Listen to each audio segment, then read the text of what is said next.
So far, we've spoken about two of the most powerful, or the most powerful, impulses and forces in the human soul: pleasure and will. That is the motivating, the moving force that gets us to get up and go and do and pursue. What is the opposite of that? What is the passive side of our personality? What is indifference? It's obviously not pleasure, and it's not will. It's indifference. I don't care.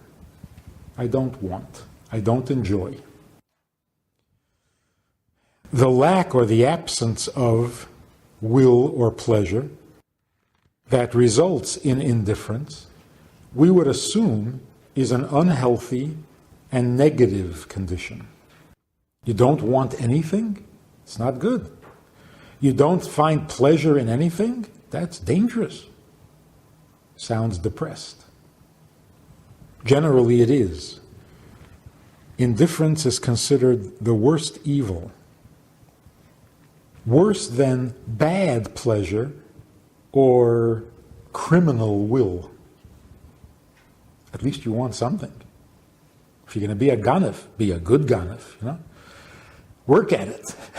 Be ambitious. Perfect the craft. But don't be indifferent. Indifference is considered the most unholy.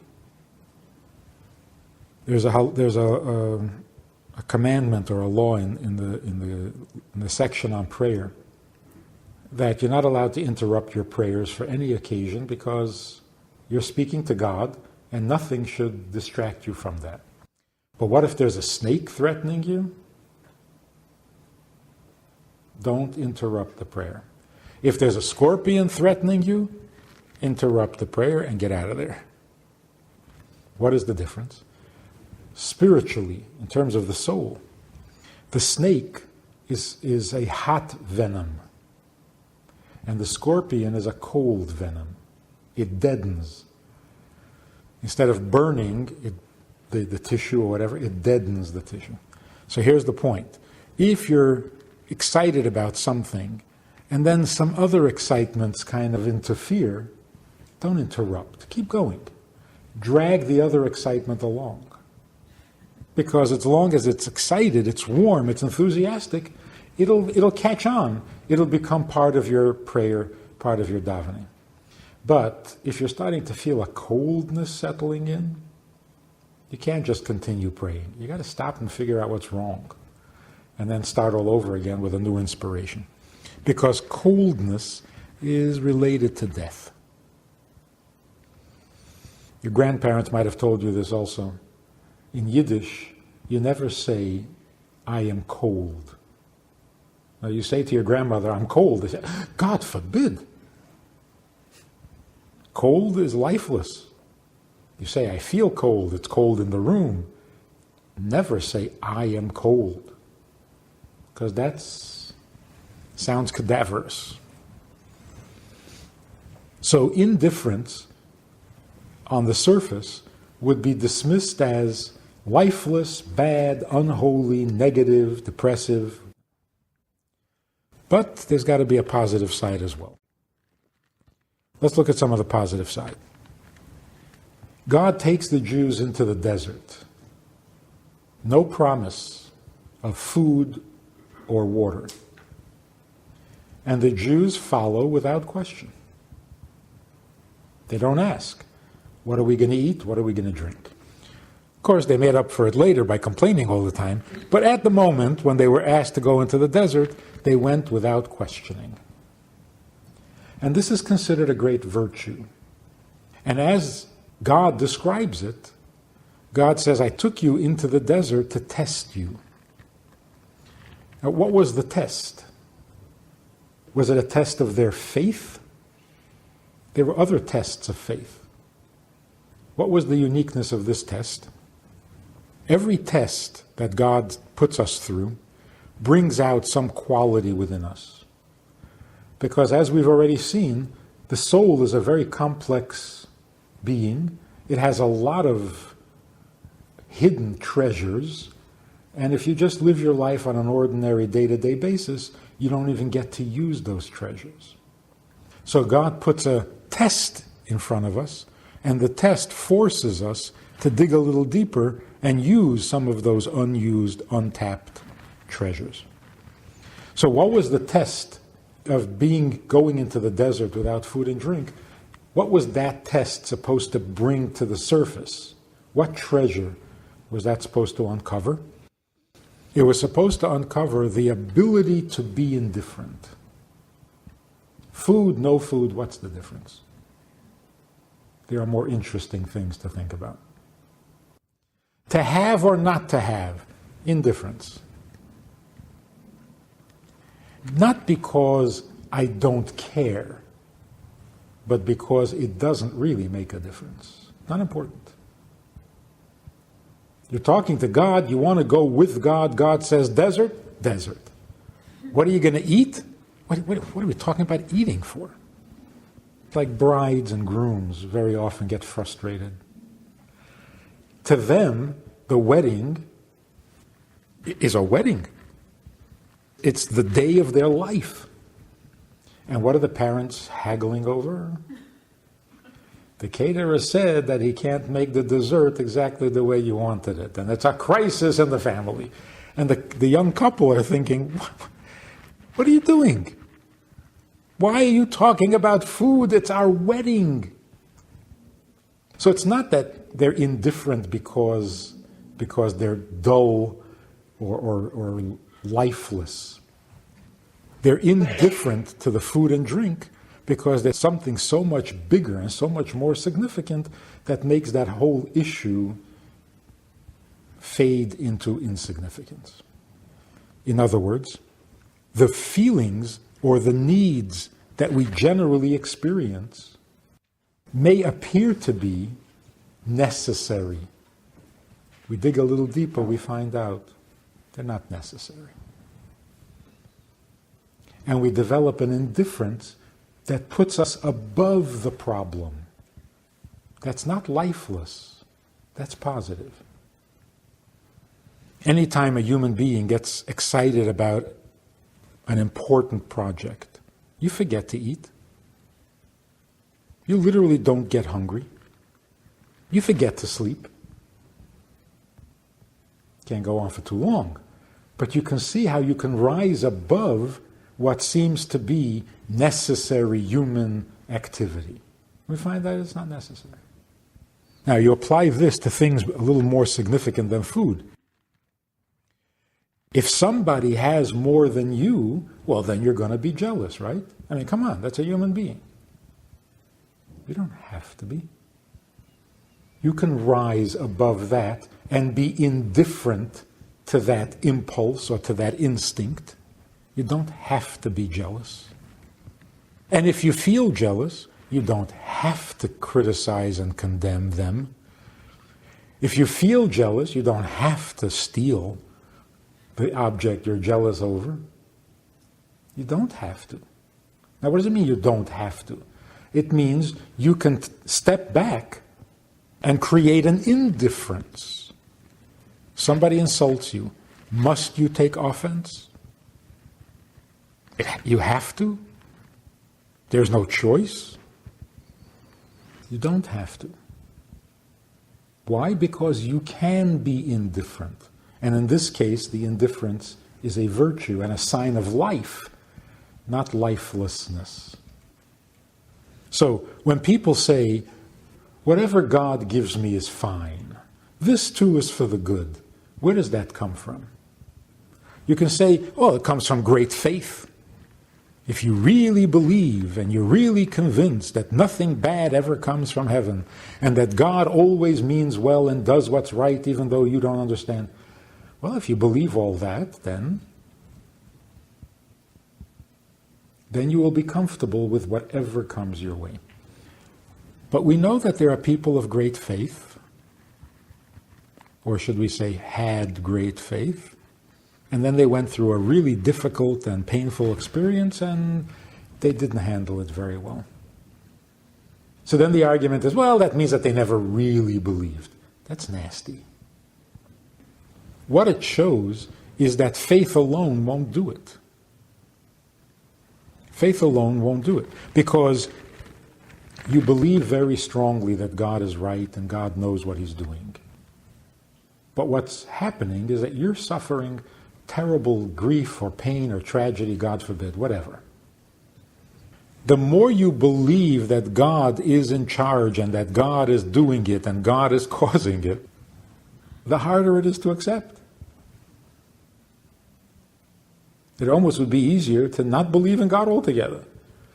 And why are you suffering? Life stinks. People suffer. And you hear intelligent people prefer that thinking to the thought that God is causing you pain. So what else do you need in addition to the faith? In addition to the faith, you also have to have a capacity for indifference. I thought I needed to be a rich man. It wouldn't spoil some vast eternal plan if I was a rich man. But on the other hand, I don't have to be rich. Then, whatever God chooses is fine with me. So the indifference makes it possible to be comfortable with not having, then knowing that this is God's choice makes it joyful. So we're supposed to accept pain or bad things graciously. You can't do that on faith alone. You also have to have this ability to be indifferent. Or like our grandparents used to say, whatever thing happened, they would say, could have been worse. Could have been worse means it's not the end of the world. Then if you say, in addition to that, this is God is doing this, then you can actually be gracious in a time of tragedy, whatever. So that's one example of a positive form of indifference. Because so many of our needs are not valid. So many of our wants are not necessary. And so many of our pleasures are not so healthy. So if you do without, now this woman started keeping kosher, a woman in Minneapolis, started keeping kosher. And for a couple of months, the phone calls, I really can't eat that? And that's not kosher either? And if it's kosher, you can't mix it with milk? And if it's made on dairy equipment, it's not... It was just too much. There's so many things you can't eat. That was the first couple of months. The next couple of months, the telephone calls changed. I was at the supermarket. I'm so glad we keep kosher. I'd be eating Twinkies. You walk down the aisle of all these unhealthy junk foods, and you can't eat them because they're not kosher. So now she's saying, boy, it's so good to keep kosher. Keeps me healthy. I can walk right past those aisles and not even look. They're off the shopping list.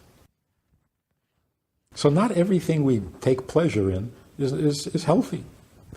So the ability to be indifferent, even when there is a desire, even when there is a want, that's an important part of being human. But let's talk about something much deeper and much more enjoyable. What people call, I'm not really familiar with this whole thing, but what people call meditation. What is meditation? Let's say meditation is a state of consciousness that is higher than your ordinary state of consciousness, whatever that means. In Kabbalah, it describes the state of prophecy. And it seems to suggest that prophecy doesn't mean necessarily that God taps you on the shoulder and says, you got a minute? There's something I got to tell you, and I want you to tell everybody. It doesn't always work that way. A prophet is always in a state of prophecy, even when God is not communicating with him. He is a prophet because he functions, he lives on a higher level of consciousness. And on that level, he is capable of receiving a message from God and passing on the prophecy. But he's got to be that kind of person to begin with. What is that state of consciousness? So the Zohar says that in the vision of Yecheskel, Ezekiel, or the other prophets, they have these visions and they describe these scenes. In one of the descriptions, there's a short passage that describes the great thunder cloud, the storm wind, the great fire. And ordinarily we take this to mean God was showing him some symbolic message that is part of the prophecy. The Zohar says that those are stages of consciousness that he went through before he could receive the actual message from God. One of the things that is described there is this thing called chashmal. We really don't know how to translate that word. In modern Hebrew, chashmal means electricity. Because it's kind of assumed that whatever that thing was, it was energy, it was electricity. It was an electric moment, to put it poetically. The Zohar says, chashmal is composed of two words which mean silent speaking. Is that the still small voice? Is that a different kind of silent speaking? But this is part of the experience. So according to the Zohar, it goes like this. In order to get into this higher state of consciousness, you have to remove all thoughts, all distractions from your mind and heart. You have to become completely open to the higher awareness by removing every thought, every impulse from your mind. When that happens, it becomes very quiet. And then, according to the commentary, then any sound that occurs will be deafeningly loud. And that's the storm wind. First you have the quiet, then you have the storm wind. That doesn't mean that there's a lot of noise. It means every little noise becomes storming and loud. And then you go into this level where you are speaking silently. Let's bring all that down to earth. It's not that mysterious, but it is amazingly beautiful. There's a part of our soul, which we spoke about, that is noisy. It's very active. Activity is noise.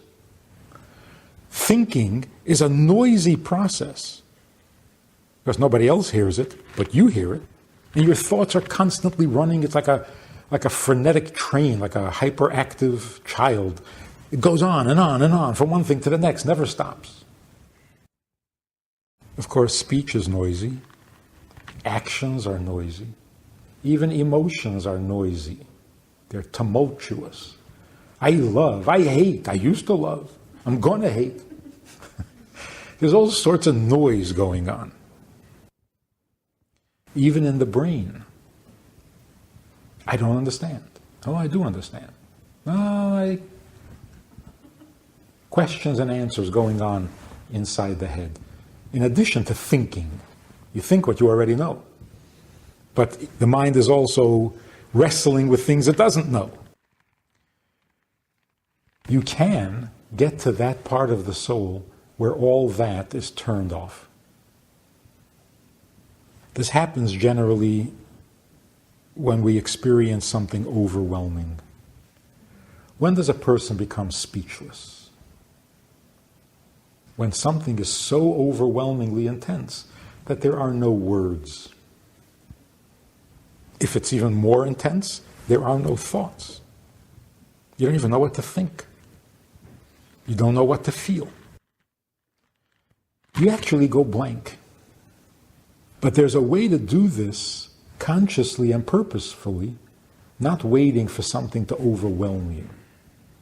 Because if there is such a place, then there must be a way to get there. So if a person sits down and tunes the world out, quiets down all the internal activity and noise, what's going to happen? When you get to this place of indifference, but positive indifference, what's there? So here's what happens to the soul. When the soul is first born, it is given a built-in mission. It's not born to fulfill itself, it's born to fulfill a divine purpose. And that purpose is programmed into the soul. And to put it literally, graphically, the soul promises to fulfill its mission. What happens when you reach that level where you're completely quiet, with no distractions whatsoever, what's going to happen is you're going to go into a place of stillness that is composed of three experiences. One is quiet. The second is a longing. And the third is an optimism. This is what the Zohar means, chashmal, a quiet voice. A quiet voice, silent speaking, means when you go into the place of silence, you will be spoken to. And in the silence, you will hear three things: calm, yearning, and hopefulness, optimism. And that's because there is more to the soul than we experience in our daily lives. So when you go into that place of indifference, you're not going to end up with a blank. Your mind will not go blank. It will go into silent experience, not no experience. And what is in that silence? A calmness, a yearning, and a hopefulness. Which means that even if you don't yearn, your soul has its own yearnings. Even if you're not hopeful, the soul has its own hope. And even if you're to tumult, the soul has its quiet place. There's more to us than meets the eye. What happens in that quiet place is that the soul starts to act like a soul. Not like a soul in a body, just like a soul. What is the activity of a soul? It is not distracted by worldly things. It yearns to fulfill the purpose for which it was created. And it is hopeful that it will succeed in that attempt. So when you go into that place, what you're going to experience is a flashback to the promise you made when you were conceived, or when you were told you were going to be born, and you promised to fulfill your purpose and to fulfill God's intention. When that happens, then you gain a whole different attitude towards your physical existence. Because generally, we live in our physical space and we try to imagine what our soul is like. What does a soul do? Where does it come from? Where does it go? When you get into that quiet place, the perspective changes. Now it's the soul looking at your body or at your physical existence, trying to figure out what to do with it. What was that for? It's very different, the way we look at our soul and the way our soul looks at us. That's called higher consciousness. It doesn't mean something celestial and angels and seraphim. Higher consciousness means stop looking at your soul as if it is the stranger. Get a perspective from your soul who looks at your body and your physical existence like that's the stranger. So it's simply a change of perspective. Are you at the bottom looking up? Are you at the top looking down? Are you a body trying to figure out its soul? Or are you a soul trying to make sense of a body? Now, which one is better? Which one is more accurate? Whatever the body is going to understand about a soul, it's not going to be exactly correct. Why do we know what a soul is about? How does a body really understand a soul? But the soul looking at the body can work it out, can get the proper and true perspective. The body is the vehicle. The soul, that's the thing. The body thinks it's the thing, and that the soul is some kind of a tool. That's never correct. The soul knows that it is the responsible party. It carries the purpose. It is going to have to answer for itself after 120 years, not the body. So then it looks at the body as a vehicle, a tool. That's more correct. That is a better perspective. And you can call it higher perspective. So we've basically taken a mystical, mysterious, Kabbalistic concept, chashmal, bring it down to earth. Translate it into English. It's not so mysterious anymore. In that quietness, there is a longing.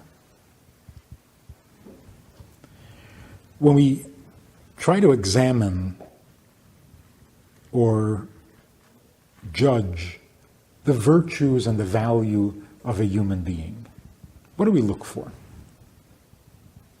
Primarily, we look for intelligence. Because, without intelligence, you're not a human being. So when we meet somebody, what's our first impression? How smart they are. Second impression, how nice they are. Third impression, how funny they are. Or maybe that's the first impression. And then there's how capable are they, how talented. But we forget a very important quality that tells us more about a person than all of the above. And that is, what does a person yearn for? First of all, a person who doesn't yearn is an impoverished soul. If there's nothing you yearn for, then you're a shallow being. Sometimes, we have a certain, yearning has a certain negative connotation. Yearning means you don't have it. Yearning means you need it and you can't get it. It has a negative, painful connotation. But there's always something a person should be yearning for. It's what enriches the soul. It's a very precious part of being human. But what do we yearn for? If that's a precious impulse or a precious capacity, it would be shameful to abuse it and yearn for something silly or negative. So, not to yearn is an impoverishment of the soul. To yearn for wrong things, silly things, is to insult the soul. So when you really want to know the quality of a human being, you have to find out, what do you yearn for? What are you looking forward to? And I think that that's a big part of the emphasis on the belief in the eventual coming of Mashiach. Why do we have to be concerned with what's going to be? How do you know what's going to be? So God tells you. Fine, He knows. I don't know. Why should I get involved in that? Why not live in the moment? This is the world we have right now. Deal with it. What's going to be? What's your business? What's going to be? The idea of Mashiach is not a prediction for the future. It's a yearning that is supposed to be a deep part of our soul. What are we yearning for? We're yearning for a time when the world will be what God intended it to be. And this ain't it. This is not. So we're yearning for the time when the world will be a good world. A world God can be comfortable in. That's a good yearning.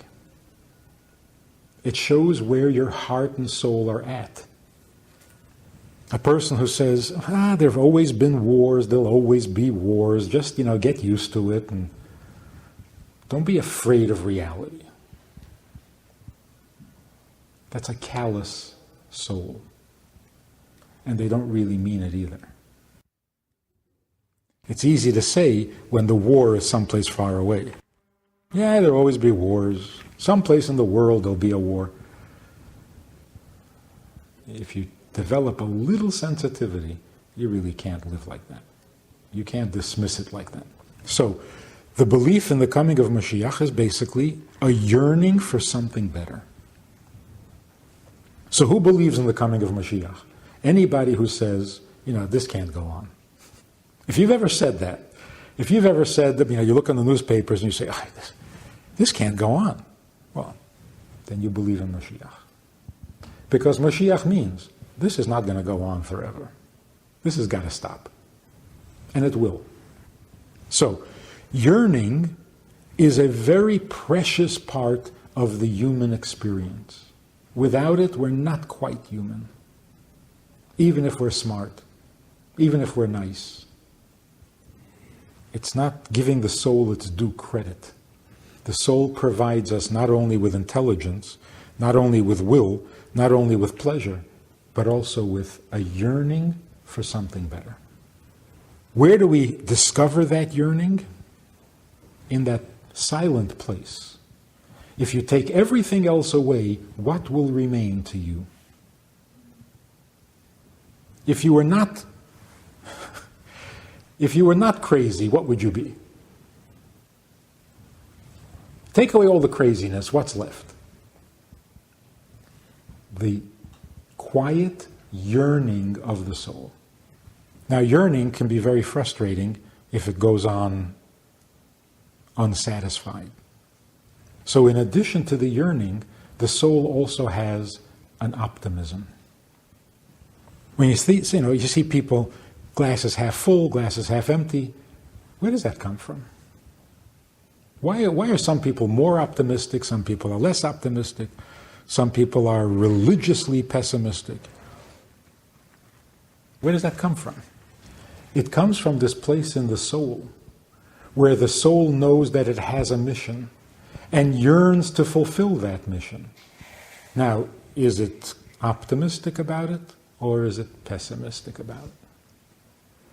The soul itself is never pessimistic, but there are degrees of optimism. So in some souls, that optimism is very strong. And in some souls, like anything else, is not that strong. In some souls, will is very strong. They're determined, willful people. Some people don't have such powerful will. It all depends on what your purpose in life is, because you are equipped precisely for that purpose. Some souls need a very strong will to be able to accomplish what they have to accomplish. Some souls don't need a strong will, but they need a lot of pleasure. Some souls don't need a lot of pleasure to accomplish their purpose, but they need a lot of intelligence. So they're geniuses. Some souls don't need so much optimism, because their path will not be that difficult or that mysterious. Some people are going to need a lot of optimism because they're headed for a difficult job, a difficult mission. So, in that place of quietness, we discover the soul's yearning and the soul's optimism. Where does that go? Where does it take you? It takes you to a whole new relationship between the soul and the body. The soul develops a healthy respect for the body, because without the body, it can't proceed on its mission. I think it's probably safe to say the soul stays in the body for 120 years. And that doesn't make sense. It's counterintuitive. The soul is intelligent, and the soul is sensitive, and the soul is righteous. Why would it stay in this world for more than a week? It really shouldn't. Now we're told, of course, that we are born against our will. Doesn't feel like it. We feel like we want to live. Why would the soul want to be in this world once it reads the newspapers? God forbid it goes through a painful experience. Why would it want to stay? Why? What's in it for the soul? There's only one real answer. I mean, you can't say survival instinct. That's not an answer. That's just describing the fact that the soul wants to stay. My question is why? Then people will say, well, it's because we don't want to die because we're afraid of the unknown. Really? Haven't you heard people say anything but this? Are we really more afraid of the unknown than of the known? When things become really painful and difficult, we're more afraid of the unknown? No. We're much more willing to risk the unknown rather than stay in the known that is really painful and bad.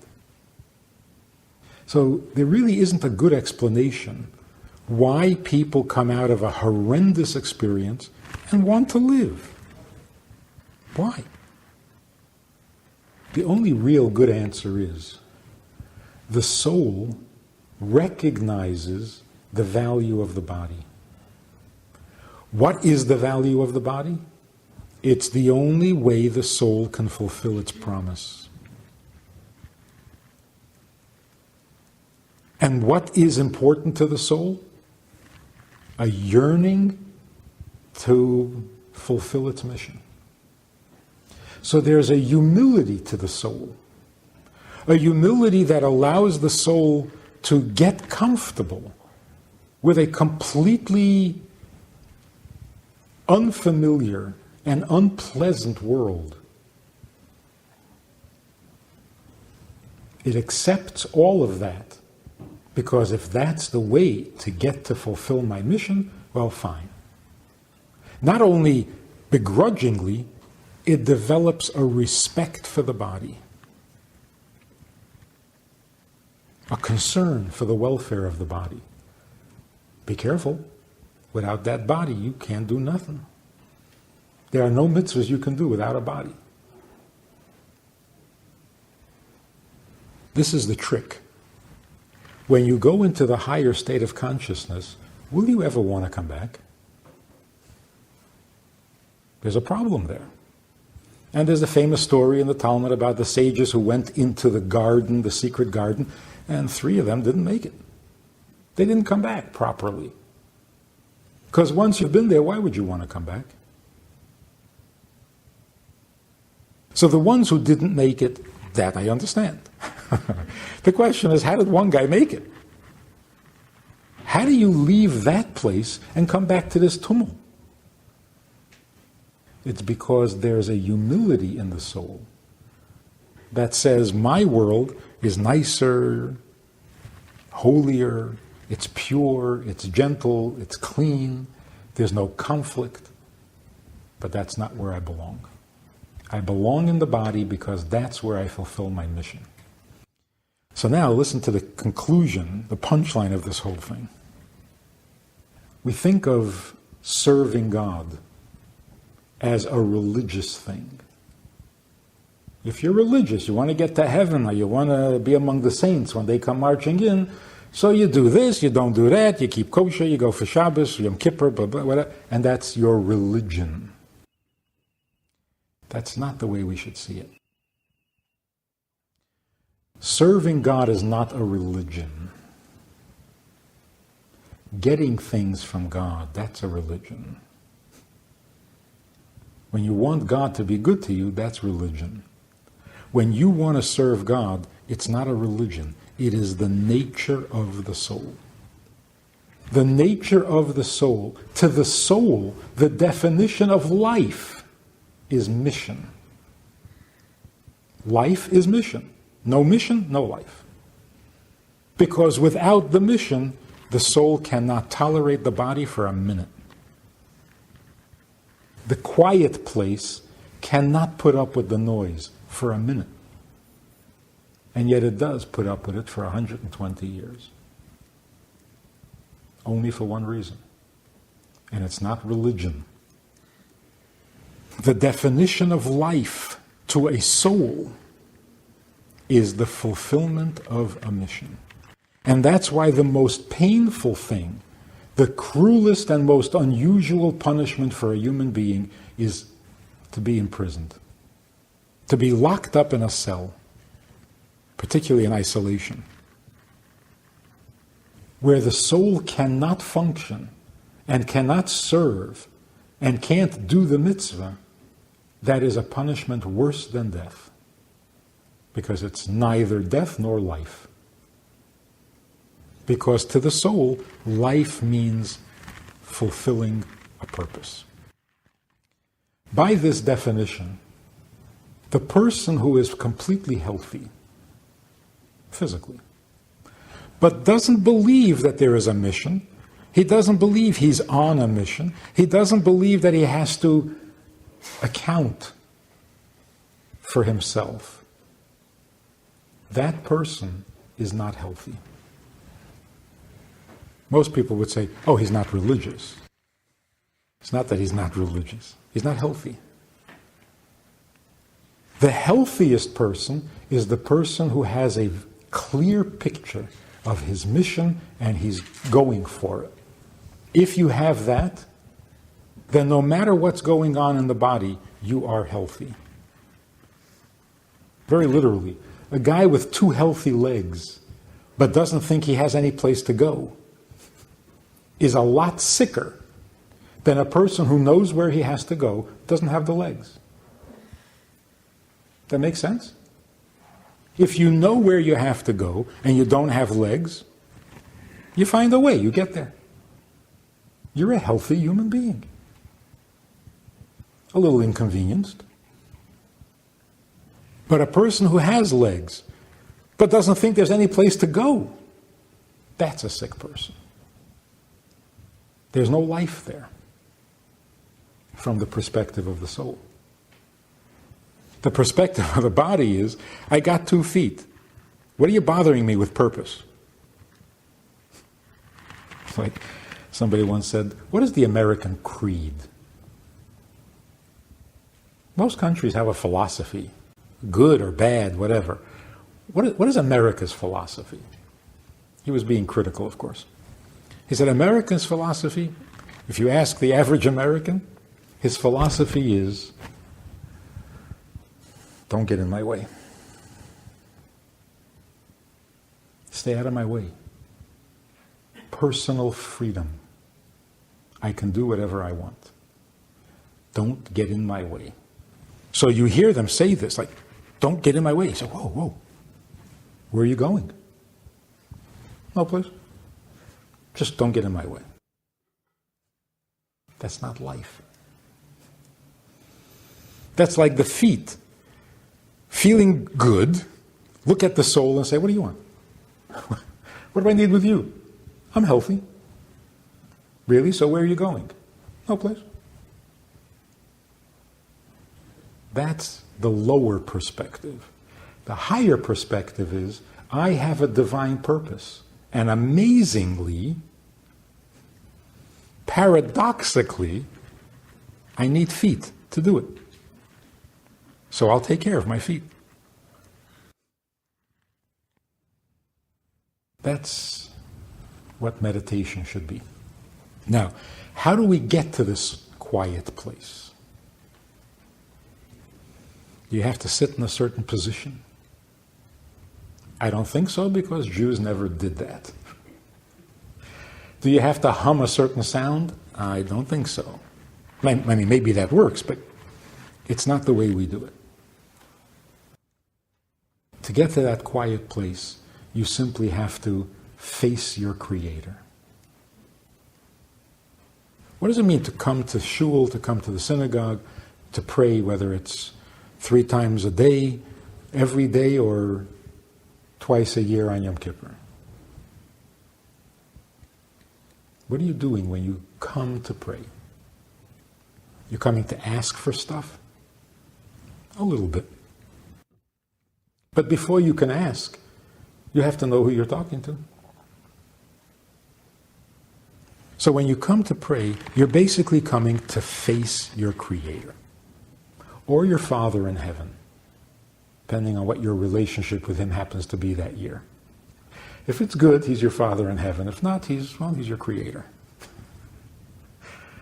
You don't want to get too intimate, but He's the Creator. Or He's your King. Or He's your God, the God of your fathers. Whatever the relationship is, coming to pray, coming to synagogue, coming to shul, means you're coming to face Him. In that alone, you can get to that quiet place. Because if you're standing in front of God, what else are you going to think about?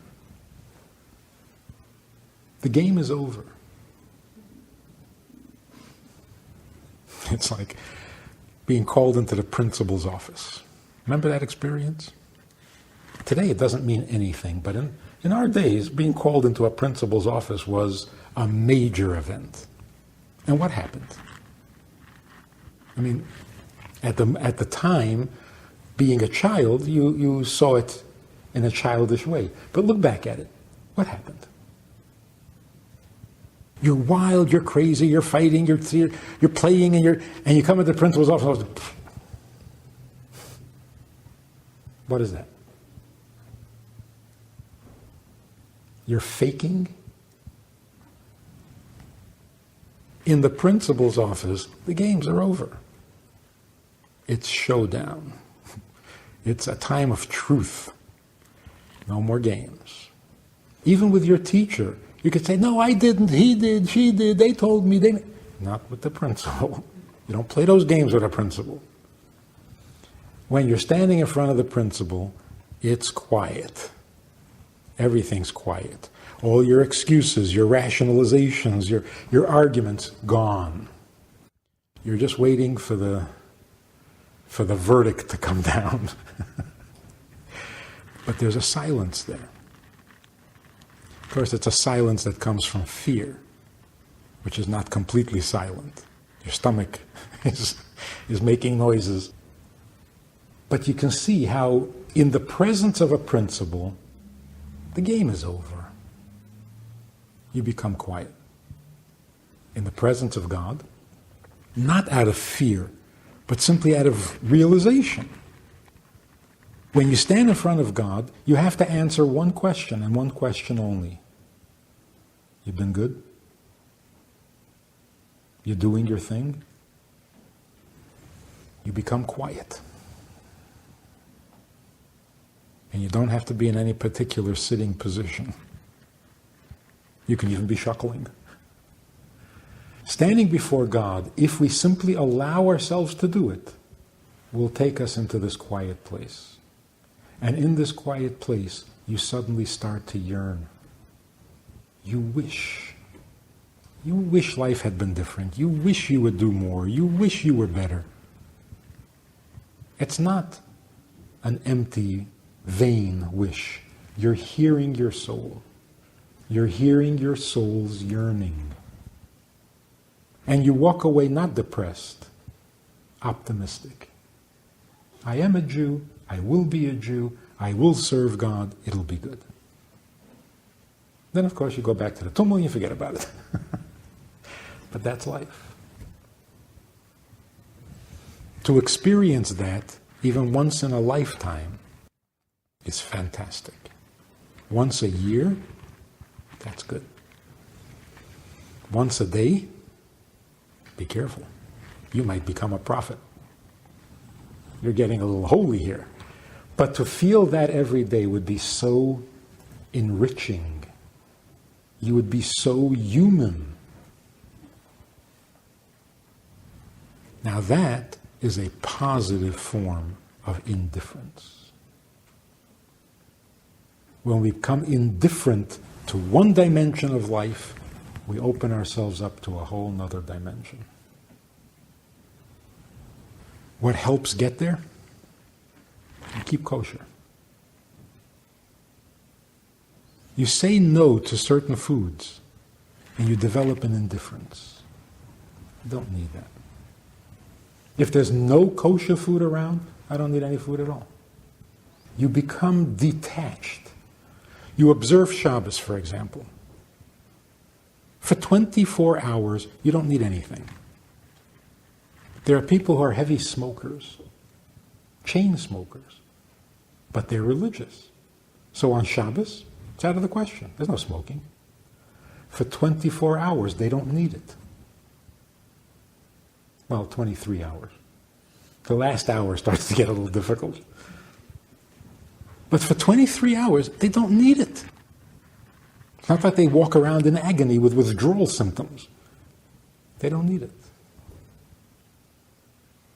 You give charity, you develop an indifference. I don't need all the money I have. I don't need it. How did I develop that? I kept giving it away. So all of these activities, all of these mitzvah behaviors make it easier to get to that higher perspective. Because we don't buy into the assumptions.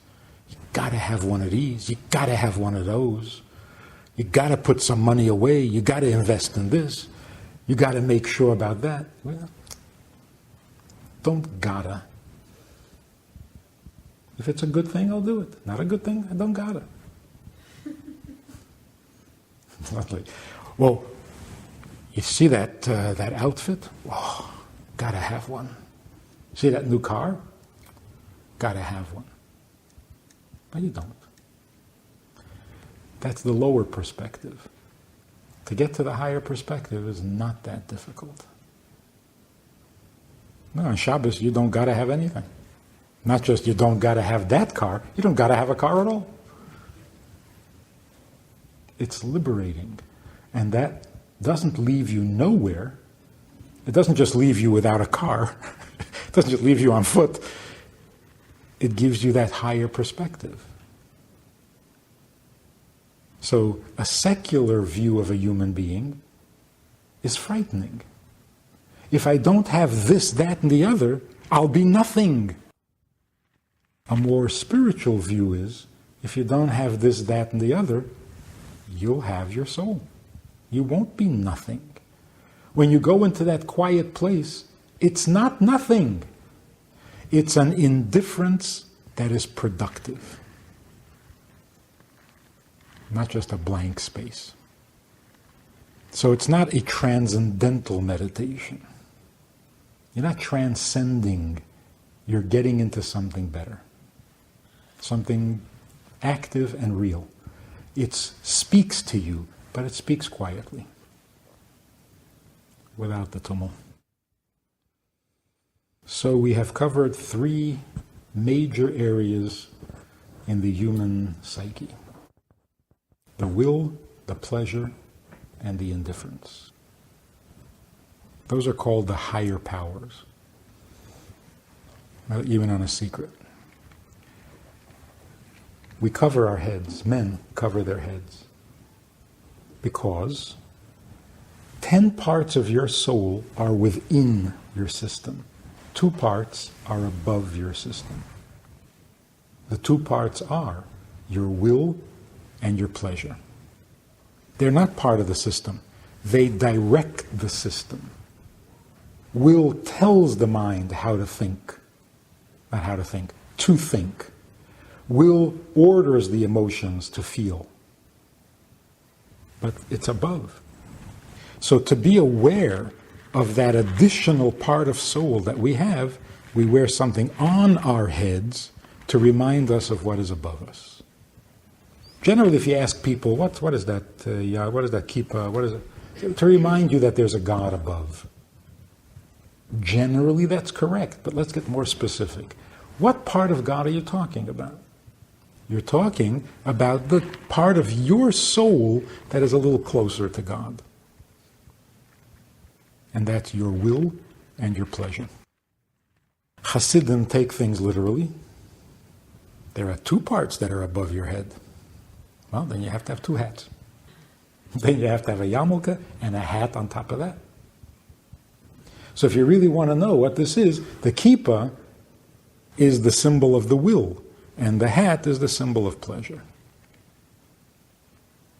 And why don't women wear hats? Because women cover their hair, which is very different from covering your head. It's got a different function, different purpose, and so on. The way a woman remains in touch with her higher powers, her will and her pleasure, is through modesty in general. For the man, the additional modesty of covering the head works. For women, it's modesty in general. Because what is greater than my greatest pleasure? That's where we have to signify or put the reminder, there's something greater than that. So modesty in general does that. But now you know why Hasidim wear a hat. You never knew that. You'll learn a lot when you come to shul. Any questions so far? Because after this, it's finished. Anything? No. Yes? So you're talking about your soul having this mission, and it always seems that it's up to us to figure out what that mission is. But then we also hear from other places that when you're born, you can see whatever, it's programmed into your soul. So is it one of these things where you just intuitively know when it's right, or how do you, it could be sometimes difficult to figure out what that mission is? It's a good question. Viktor Frankl says that the essence of a human being is the search for meaning. What is meaning? Well, whatever it means to you. What we're saying is something different. The soul is programmed with a mission. It doesn't have to find one.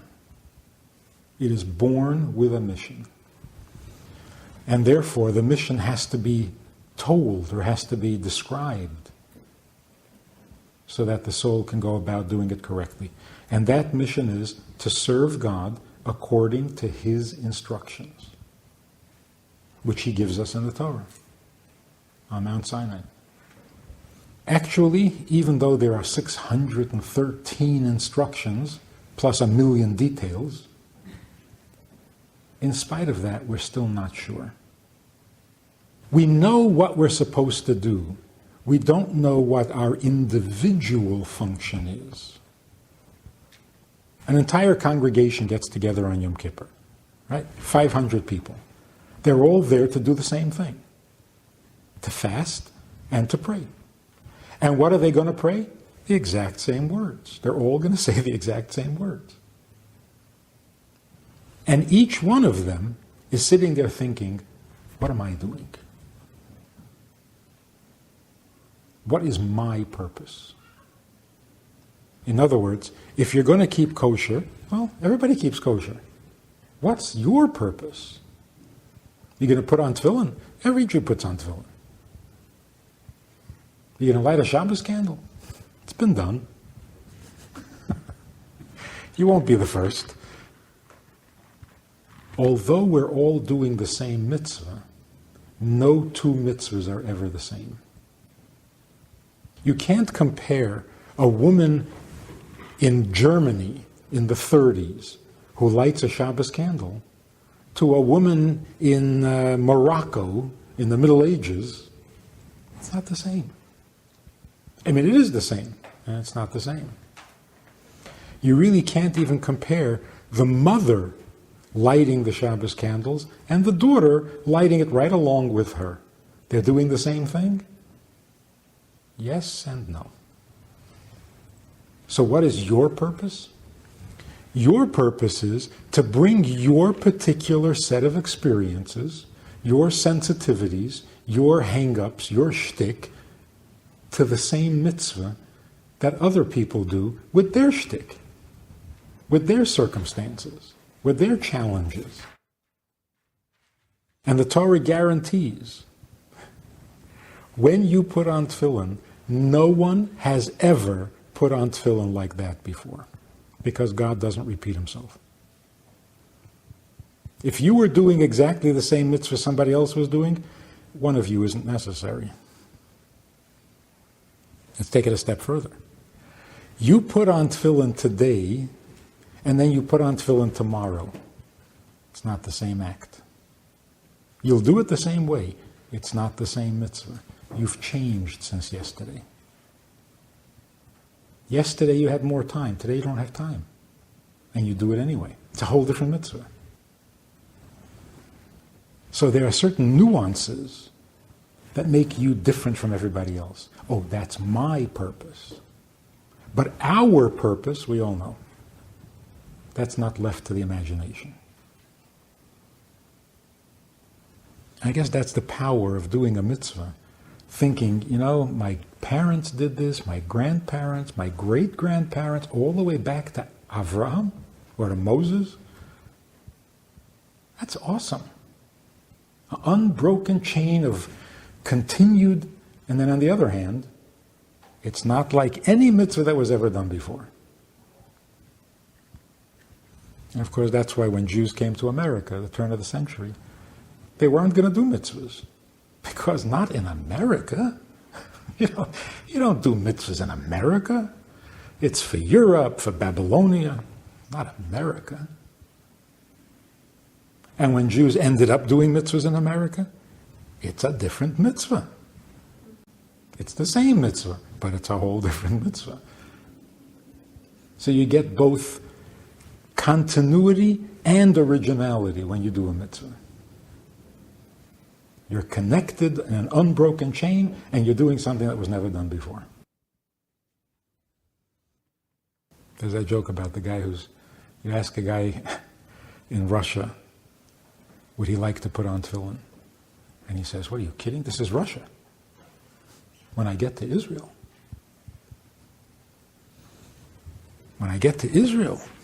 Yeah, so you meet him in Israel. And you say, would you like to put on tefillin? He says, not in Israel. In Israel, you don't have to put on tefillin. Everything is Jewish here. If I was in America, I'd put on tefillin. You meet him a few years later in America, and you say, would you like to put on tefillin? He says, this is not Israel. So where is the right place? See, each place is different. It's not the same. You put on tefillin in Russia, it's Russian tefillin. You put on tefillin in Israel, it's Israeli tefillin. It's the same pair of tefillin, but the experience is completely different. Anything else? His question was about the purpose, but every soul comes in with the same purpose. Right. So every soul is given his purpose. But then every soul is given circumstances in which to fulfill that purpose that makes you unique. And that's why sometimes a person will say, under my circumstances, I must have some other purpose. The Jew in Russia under Stalin said, my purpose is to be an observant Jew? Can't be. It can't be. This is Russia. Must be something else. No, it's the same purpose under exacting circumstances. I said to this guy was saying, I've become more religious, I've become more observant, my wife doesn't want, so I'm thinking of getting divorced. And I think somebody had actually encouraged it. Yes, you have to, because you got to keep the mitzvahs, and if she doesn't want, you just divorce her and go on serving God. But when I spoke to him, I said, who advised that? Who have you been? Look at the facts. You're 40 years old. You never felt like being observant until last year. And what made you suddenly get excited? You had an experience. You went to a class, something clicked, you have children, you're looking for something to teach them. All of a sudden, the circumstances come together, and you're now inspired to keep the mitzvahs. Why didn't this happen 20 years ago? Because you weren't paying attention? No. 20 years ago, God did not give you that opportunity. Last year, He gave you the opportunity. So what does that tell you? While you were single, God didn't care for you to be observant. Now, as a couple, as a married man, God introduces you to Judaism. You're going to get divorced? He doesn't need you anymore. He needs you to serve Him in the circumstances in which He puts you. Anytime a person says, I will serve God, but not here. Not like this. Someplace else. Under different circumstances. So all I have to do is rearrange the circumstances, then I'll be able to serve Him. Well, then He doesn't need you anymore. He needs you in this circumstance. Every revolution in history was always the same thing. We are going to be good. We're going to be very good. We just have to change one little thing. We got to depose the Shah, we got to rebel against the emperor, we got to kill a few people, then we'll be very good. No, just we'll move the border, that's all. We'll throw out certain people, then we'll be good. As soon as you say, I will be good when, you're no good. That's a bad person. A bad person is not someone who gets up and says, I'm going to be bad. There are very few people like that. Every person gets up and said, I will make the world better. Just kill off a couple of people. Won't take long. Give me a couple of days, I'll rearrange, then we'll be wonderful. Every revolution does that. And every revolution turns out to be worse than what it got rid of. Because it made a condition on being good. Goodness has no such restrictions. If you really want to be good, good exists everywhere. Now, in this circumstance and in this place. Now you can't be good, then you can't be good.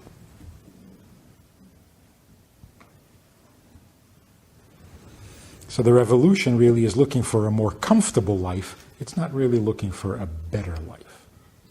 Because better, you can be better today. With or without the revolution. And that's why we look forward to Mashiach and we want Mashiach. In the meantime, you do what you're supposed to do. You don't say, well, without Mashiach, I'm not doing it.